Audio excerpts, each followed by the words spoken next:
like the stars in outer space. Something about you radiates. It feels so nice and it feels so nice, yeah. Welcome to the Starlit Success Podcast, and I am your host, Jessica Gaines. So today I want to talk about our words, our language, the way you talk to yourself, the way you talk to other people, the way you talk in your head.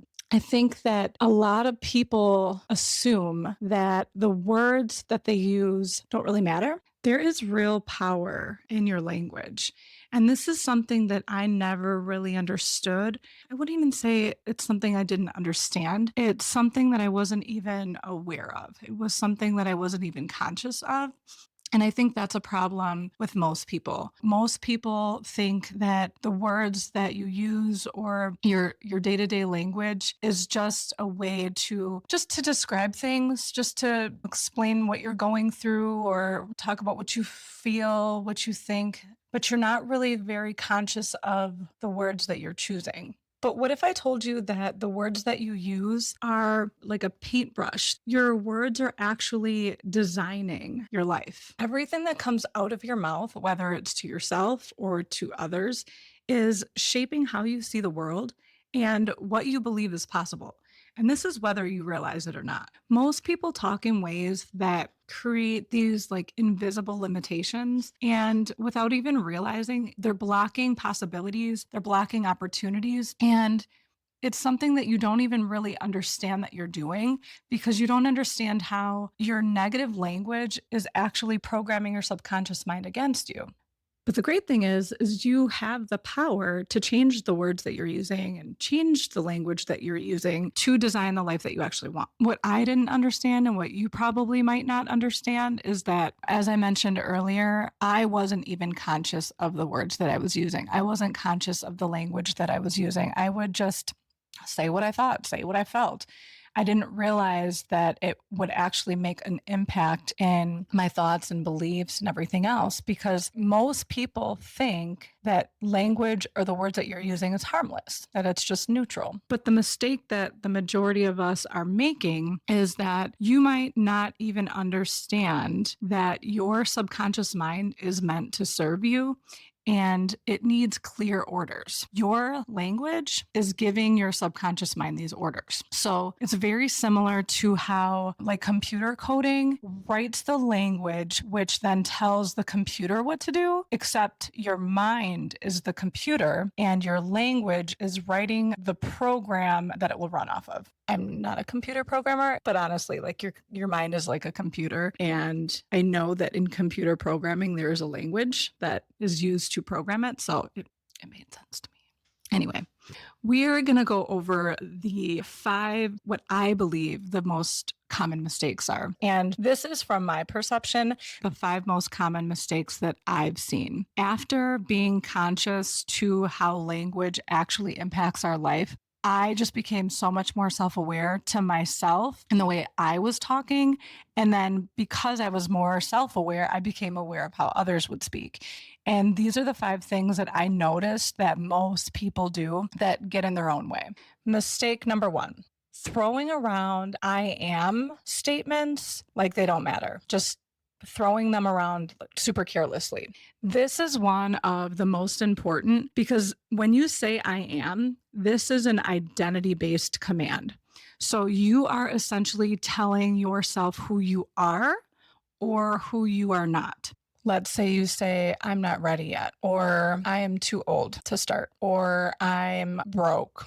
I hear that a lot. I hear so many people say I'm broke. Like, stop reaffirming that. Stop saying I'm broke. I'm not confident enough. I'm too busy. That's another big one. Like, I'm too busy.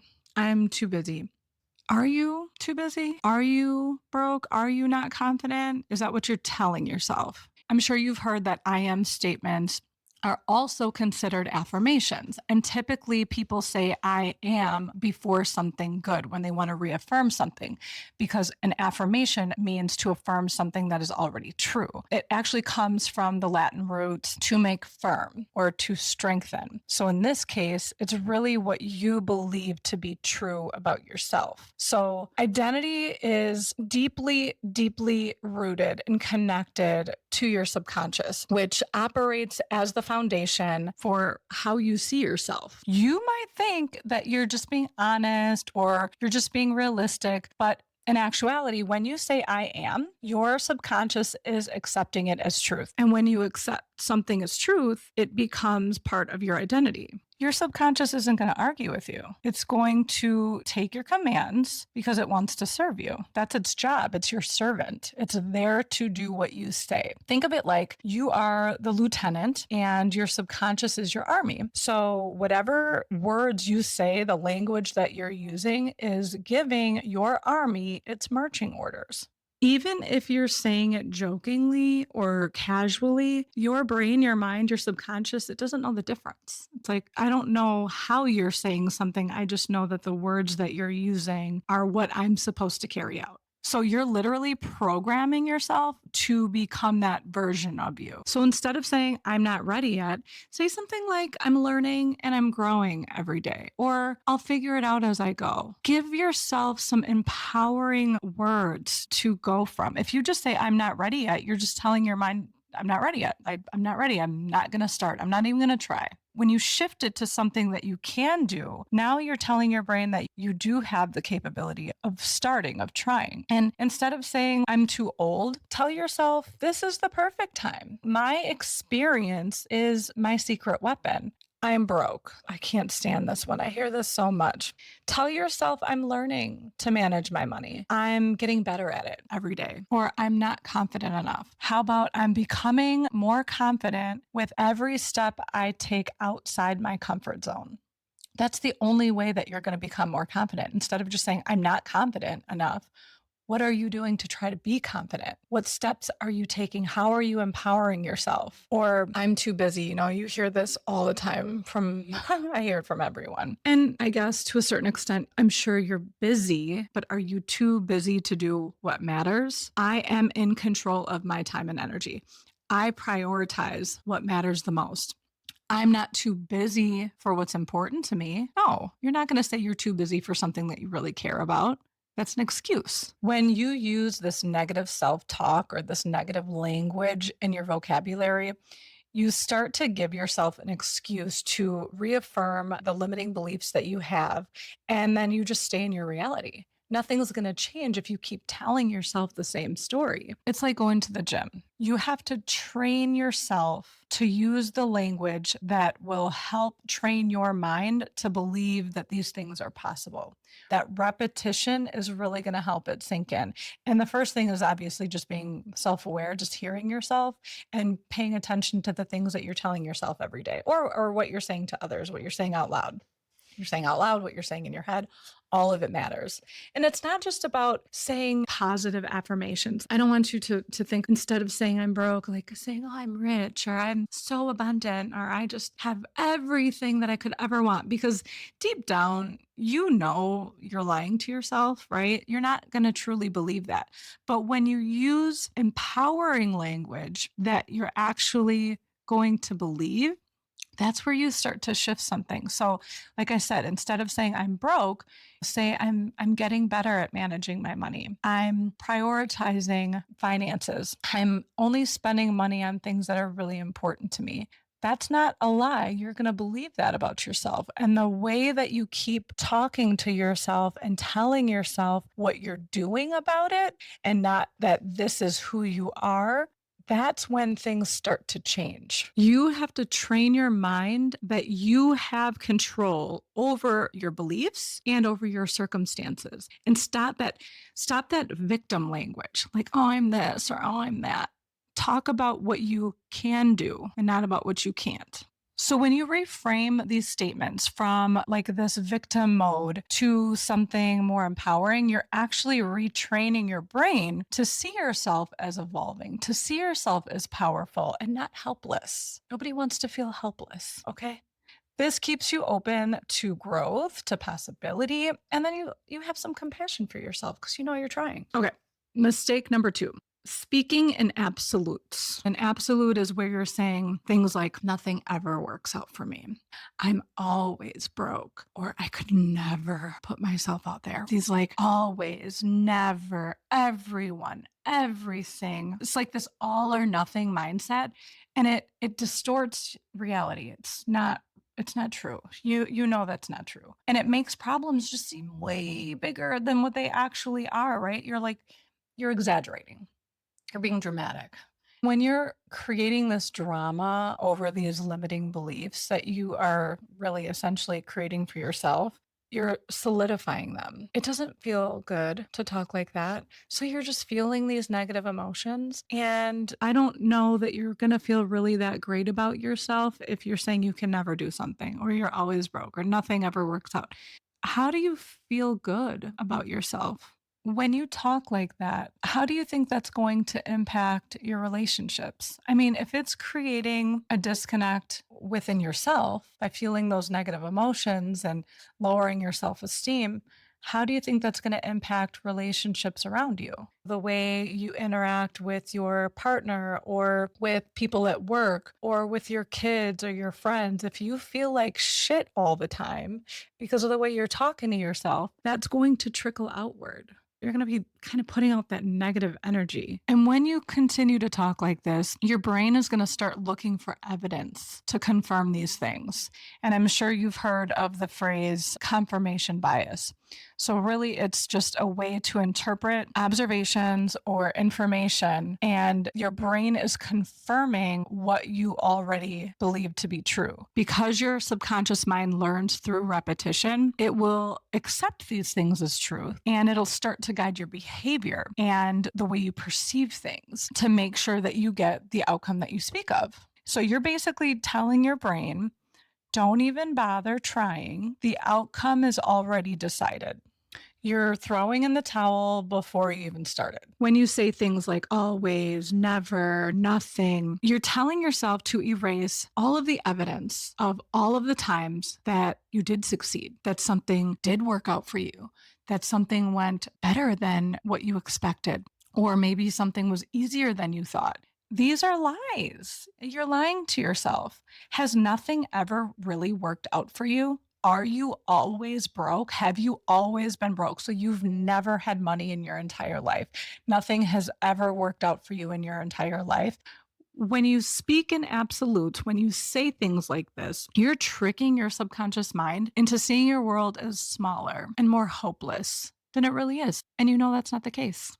So if something doesn't go your way, instead of saying things never work out for me, say this might not have worked out, but I'll figure something out, or I'll try something different. Or I learned something from this. You need to make mistakes to learn. Things aren't always going to work out. But if you're learning from them, then that's all you need. Instead of saying, I could never start my own business, say, I'll spend time learning about what business I would be interested in starting. You can do that. What can you do? How can you empower yourself to take action instead of setting up these limitations in your own head? When you shift your language to talk about the things that you can do, this language gives your brain proof that these things are possible and proof that you're making progress. It keeps your nervous system calm because you're telling yourself that you have control. You're telling yourself what you are capable of. And your mindset is a little more flexible then because you're like, thinking of the ways that you can do it, thinking of the ways that it could possibly work out, which makes you a lot more resilient and it's going to make you open to possibilities. Mistake number 3, stop talking about what you don't want. Stop feeding this energy to things you don't want to happen, to things you don't want to experience, to things that you dislike. It's one thing to be aware of the things that you don't want. Everyone's aware of what they don't want, but consistently talking about what you don't want, all you're doing is feeding that energy. You are just focused on what you don't want. So then your thoughts are going to go there. Your feelings are going to go there.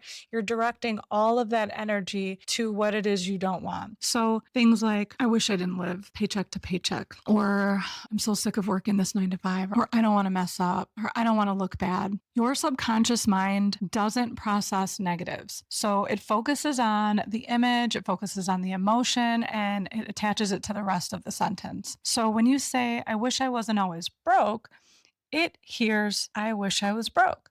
As I mentioned, where your attention goes, energy flows. And the things that you focus on grow. Think about anything that you give all of your attention to. It magnetizes, it expands. Do you want things to expand that you don't want to happen? No. So stop. Think of when someone says, don't look over there. Or let's say, don't think of candy right now. Don't press that button. What is the first thing you want to do when I tell you not to do something? You want to do it. Don't look, I want to look. Don't press that button, I want to press that button. That is how your subconscious mind works. So stop thinking and talking about things that you don't want. And I want to be clear. So I'm not saying you can never talk about things that you don't want or that don't go your way. There's a difference between complaining and venting. So I had to actually look this up a while back because I'm like, what if I had a bad day? Or what if something went bad that I wish didn't happen or I wish didn't happen again? Venting is a way for you to kind of express what you went through, or maybe you're looking for a new perspective on something. Maybe you're venting to your friend about something that happened and maybe you want their thoughts on it. That's fine. That's totally normal. Venting is a way to relieve stress, to process your emotions, but usually it's like a one-off occurrence. Complaining or negative self-talk is a repetitive pattern. It's something that you're doing over and over without any true intention of changing your situation or looking for a solution. You're just talking about this negative thing with no real plan to change anything. The more you give this thing attention, the more you worry, the more you are going to fuel those filters in your mind to just keep giving you more of it. So flip your language to what you do want. Okay. So I'm attracting more money into my life. I am in the process of creating my dream life. I'm learning and I'm growing from every challenge. Those are all things that are true and believable. You don't have to lie to yourself. I have $1 million and I own my own private island. No, but you can say that I am taking the steps necessary to change my situation. When you do this, you're training your mind to visualize and create the experiences that you desire. You increase your self-esteem because you're talking more confidently, and you program your mind to believe in the possibility. So if you continuously talk about the things that you want in ways that you have control over them, and you build that confidence, and then you start taking action and aligning that action with the way that you're talking, you're programming your mind to start believing it. Mistake number 4. Minimizing your power with wimpy words. The first time I heard this wimpy word idea or wimpy word phrase, I was in a sales training years ago at the software company that I was at for years and years. I was in the sales and marketing department. I wasn't necessarily a sales rep at the time, but I had to go through this training. And when she said to eliminate your use of wimpy words, and I'm like, wimpy words? What the heck is that? So I'll give you a few examples. When you say things like, I'll try to fill in the blank. So for me, if I were to say, I'll try to record a video today, I'll try to plan some content, or I should start that project this week, or I should really go to the gym, or it's just an idea, or it's just something I threw together. When you say things like that, like try or should or might or maybe, you sound weak. sound wimpy. You're sending your brain signals of uncertainty or hesitation or doubt. When you say, I'll try, your brain is registering that as optional. You're not committed. I'll try. I'm not guaranteeing anything. I'm not committing to anything. I'll just try. When you say, I should, it has like this air of guilt. Like you're not really empowering yourself. Like you don't really want to. It feels like you're being forced. Like, I should. Just say that out loud. It doesn't sound confident. This kind of language kills your growth. It tells your subconscious, there's no reason to try because I don't really have any control. I'm not saying to never use these words. I'm talking in a sense of like things that are important to you. If, let's say, a neighbor invites you over to a cookout, right? Maybe it's a neighbor that you're not super close with, and you have your dream life that you're working on, or some really important goals, or things that you really value. Okay, then you can say, I'll try to make it, right? Because it's not important. It's not important to you. I'm not saying that their gathering isn't important. It's important to them, but maybe not to you. I'm saying don't use this language when it's about things that you really value, when it's about things that truly matter to you. Don't use wimpy words in that scenario. Think about if you were to use these words in relation to your family. What if I was to say to my son, or what if you were to say to your kids or someone you care about, I should really come to your game, or I should come to your concert, or I'll try to come. I'll try to show up. Or if you tell your husband or wife, I'll try to come home tonight. No, the fuck? Like, you're not going to say, I'll try, or I should, or I might, or maybe when it comes to things that are really important to you, right? When you say try, should, might, maybe, you're like hesitant. So instead of saying those things, say, and again, if they're important to you, say, I'll find a way to be there. I'll find a way to make it happen. I will put that project on my calendar. This is something I'm passionate about. Talk with certainty. Talk with confidence, with empowerment. This language takes back your power when you talk this way. You sound, and not only do you sound, but you feel confident. You feel decisive. You feel aligned. You feel like you're in control. So the universe, God, source, whatever higher power you believe in, responds to you being absolutely certain about something. When you're confused or like guilty or sheepish, when you talk about I'll try or I should, or the universe and your subconscious are like, do you want it? Or should we? Are we trying? Are we doing it? Are we not doing it? It needs clear direction. So the universe, God, your subconscious, all of that needs clear orders in order for it to help you. If you're not clear on what it is you want or the direction you're taking, you're not going to get assistance from your subconscious or from a higher power because they're not sure either. You have to be sure first. You have to know what you want. And just being aware of when you're using these words is the first step. This is the last one. And I'm not saying that these are the only 5 mistakes people make with their language. I'm sure there's quite a few more, but these are the 5 that I have noticed within myself and others that I hear very, very often. And this last one, this is, I think, number 5, it kills me. I get so angry when I hear this. I can't. When you say I can't, you are instantly preventing even the slightest possibility of success because you are immediately in your own way. This, I feel, says more about your belief than, not even so much your belief, but your will than it does your actual ability. You're reinforcing that belief or your will to do something by saying you can't. It's almost like a coping mechanism to avoid doing something difficult or a way to prevent feeling vulnerable or maybe feeling inadequate, like you're not good enough. By saying you can't, you're just saying, like, it's not possible for me. You're destroying any potential for motivation by instantly saying that you can't. And what you're doing is you're reaffirming those feelings of helplessness, that you're powerless, or you're validating the sense of fear because maybe it's not something that you're confident in doing.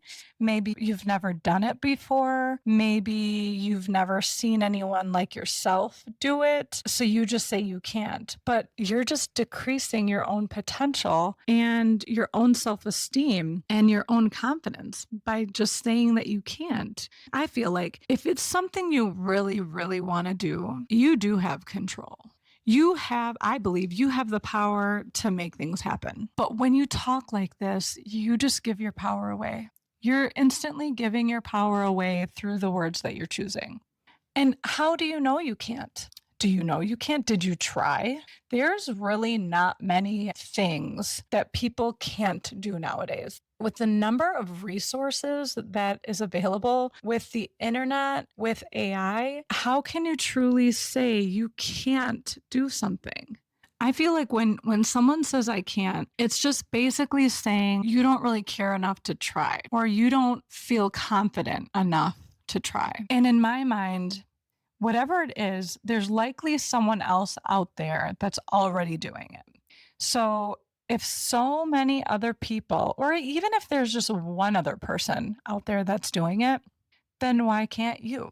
What makes you so different that it's not possible for you, but it's possible for them? And even if there isn't anyone else out there doing it, how do you know you can't unless you try? This is the one time where I actually feel like saying I'll try is okay, because you're giving yourself a belief that you will start, because you always can pivot. Even if you don't reach the ideal goal that you were set out to, you can maybe modify it in a way. You can change it a little bit. But when you say you can, it's like a throwaway comment. It's like when you ask someone a question and instead of them looking for the answer or even trying to help, they just say, I don't know. Did you even check? Like, did you try to know? Did you try to find out? When you ask someone a question, she'll say, I don't know. So when you say you can't, you're just like, oh, I can't. Not even willing to try. Don't even care to try. But I feel like when you say you can't, it's really something you don't care enough about. If you don't want to, just say you don't want to. Say it's not a priority to me right now. Say it's not something I'm interested in. Don't say you can't, or say, how can I do this? Or how could I figure this out? Or I'm not sure how to do it, but I can learn. I will take a small step today, or I will look into it. Don't just say I can't, because you can. And it's important because you need to be in integrity with yourself. Do you truly believe that you're not capable of doing something? Choose courage, choose confidence. I feel like when people say they can't, in so many words, you're saying, I would rather stay in my comfort zone. I just can't. I'm comfortable here without even trying. But when you change the way you think about this and you change your language, you again are building that confidence. You're building that power within yourself. You're taking control and you're being intentional. You're training your mind to look for opportunity and to look for growth. You start to look at solutions and how you can do something instead of living in the problem or living in the obstacle. You start to get creative and think about all the ways that you could. Initially, before I started this, I don't want to say I thought that I can't, but the thought of starting my own podcast was daunting. I could have easily said I can't do that. I don't know how. Right? I could have come up with a million different excuses. But typically you're going to come up with excuses when it's something that you're scared to do. But I told myself, how can I try? How can I learn? What step could I take today that would get me a little bit closer? Language isn't just about what you say out loud, it's what you also say in your head. So it's programming your subconscious for success or it's programming your subconscious for failure. It's essentially training your belief system. So if you constantly have these negative thoughts or words or things that you're saying to yourself or things that you're saying to other people, you're creating this distorted perception of reality for yourself. You're essentially lying to yourself. So a belief is really, it's a thought that you repeat over and over. And the way I look at it is your thoughts are the language that you're using in your head. It's both out loud and internally. Your brain, when you repeat these things, starts to believe these things as truth. So you're giving your subconscious mind commands, which is the part of your brain that runs your automatic thoughts, your habits, your reactions, and you are convincing yourself through repeating these things. Think of it like your words or the language are the seeds, and then the repetition that you give it is like deepening the roots. Once a belief is formed, it triggers an emotional response, which then influences your actions. When your actions are influenced, that directly impacts your results. So when you say things like, I can't, you start to believe that you can't. When you believe that you can't, you're triggering that emotion of probably anxiety or fear. And what do you think happens as a result of that? What action are you going to take as a result of that? If you're full of anxiety and you're full of fear, none. You're not going to take any action because you're scared. You're scaring yourself into thinking that you can't. But if you're like, I'll figure it out, now you believe it's possible. And if you believe that something is possible, what kind of emotion do you think you're going to have? You're probably going to be a little excited. You're going to start to feel a little confident. If you're feeling excited and you're feeling confident, how do you think you're going to act? You're probably going to try, which then what results are you going to get? Possible success. Okay. What if it actually works? Just try. So think of your words as tools of possibility. Think of your subconscious as a garden. And if your words are the seeds, you can choose what seeds you're going to plant, right? If I want to grow really delicious fruit, I don't know, can that grow in a garden? Okay, let's say a flower. I want to grow some flowers instead. I think there's most fruit on trees. I don't know. I'm not a gardener. Okay, so we're going to grow flowers. I want to grow flowers. Or do you want to grow weeds? No. Can you grow weeds? Or you want to grow poison ivy? I might have used that before. You pick. You get to pick what you grow. You pick the seeds and you plant them. And your subconscious is going to nurture it. So your words, be very careful about the seeds that you're planting because your subconscious is going to help you nurture them. When you shift your language, your subconscious is going to start looking for solutions instead of excuses. You're going to start building belief in yourself naturally, and you're going to be more motivated. You're going to be more hopeful. You're going to start to attract opportunities instead of blocking them. So by changing your language, you can essentially change your life trajectory. I can't say that word. Trajectory. That's a hard word to say. When you keep telling yourself these stories of limitation, these stories of doubt, these stories of impossibility, you are essentially anchoring yourself to them. And your subconscious is always listening. Every word you say is painting the picture of your reality. Your words are your wand. They're either casting spells of limitation or creating a life that you really, really, really want. So change your language, change your life. Take a minute today. Notice what you've been saying to yourself. What have you been saying to others? Take a phrase that you've been saying or negative words that you've been saying that don't help you, that aren't serving you, that aren't creating opportunity, that aren't creating possibility, and reframe it to something that you can do. Reframe it to something empowering, something that instills confidence, something that you can take action on. In addition to paying attention to what you're saying to yourself and others, start paying attention to the way other people talk. You'll start to become more aware of how common these things are. And maybe you can help someone else just by having this awareness. But start paying attention to what you're saying. Start paying attention to what you're saying in your head, those negative thoughts also.